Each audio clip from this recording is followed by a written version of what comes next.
I am Lynn, and I'm here to talk about Elon and his latest acquisition. So before I get started, please go and hit the like button.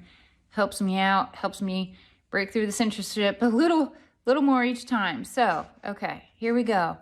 Question, hi Lynn, I'm wondering what your perspective is on Elon. I'm going to try to abbreviate names because I've already been tagged once and had some stuff pulled, so we're going to be a little gentle with this in our wording here. So we've had Elon take over of Twitter.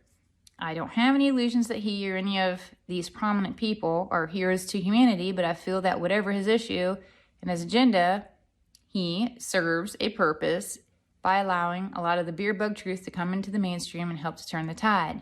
Teal Swan and her predictions for 2022 mentioned a key event in April, which will shine a bright light as we go through the challenges of 2022. And I'm wondering if this is what she meant. Many thanks. So what do I get on this? What do I get with this guy?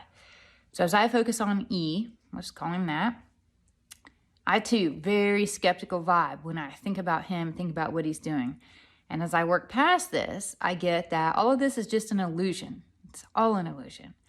It's like we're in the midst of this magic show, and it's, you know what you're seeing with your eyes. It's right there in front of you. But also knowing that there's stuff in the background, him with smoke and mirrors, just kind of put your radar out there. I get for that reason, because this has happened time and time again, no one knows what to truly believe or trust, so we just trust and question everything unless we choose to close our eyes to the world around it. So you can go through having a healthy, at least, amount of skepticism, or you can basically hide in the sand. And people are taking one of those paths as they proceed through and navigate a lot of what's happening in our world.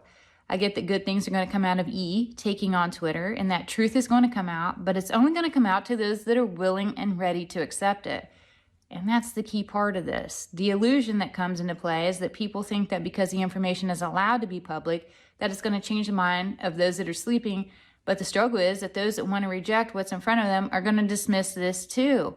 It's like people have this hope. Oh, he's going to go and change things. Oh, people are going to wake up. Oh, truth will be able to be shared. But the reality is, if people don't want to accept it, it doesn't matter who says what on any platform, they're not going to accept it because there's already been ways to circumvent that truth. There's different narratives running around, and people have chosen to believe that unless they choose not to, and they at that time will seek that information out.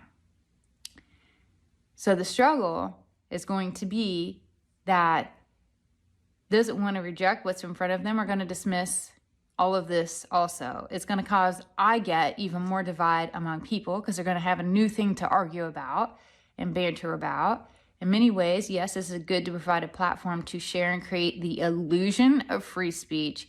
But those at the top have done such a good job of programming the people through the MSM that they have little fear in this huge conversion based on a few tweets. I don't see them being worried that a few tweets is going to all of a sudden change the minds of all these people, because they've already done the programming. They've already set what they want to do.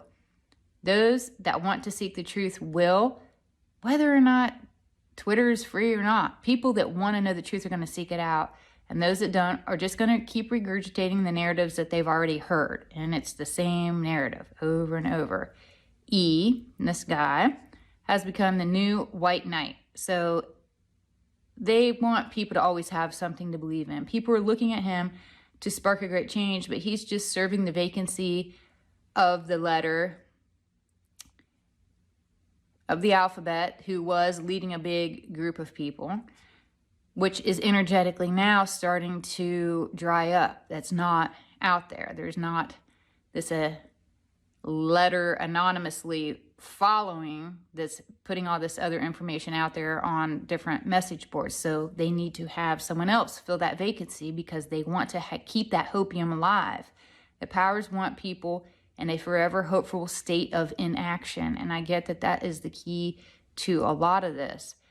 I don't know that I see this being the thing that's going to create the bright light of what this person was saying.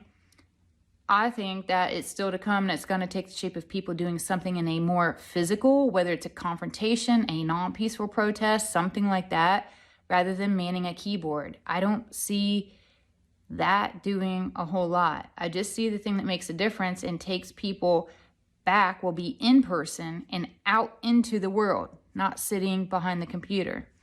I can't see it exactly now, but it does feel like it's very charged and effective enough to rally together people. I do see something major before the end of 2022 though. So as far as a time frame, I didn't see it necessarily for April or something big with that, but I do think it will happen before the end of 2022. And then there's a quote out there, you know, a man's only a leader when a follower stands beside him. And I get this is what it's going to be. It's going to be a leader and followers beside him, not a leader and the leader's doing it all. Something on the near horizon is going to bear that leader that inspires that following to take action. That is what I get. And that's a good thing. And that was all I have for this reading. Thanks so much for listening. Please don't forget to like my work and share my posts. It really does help me out. Again, I'm Lynn with Psychic Focus at psychicfocus.blogspot.com. Thank you. Bye.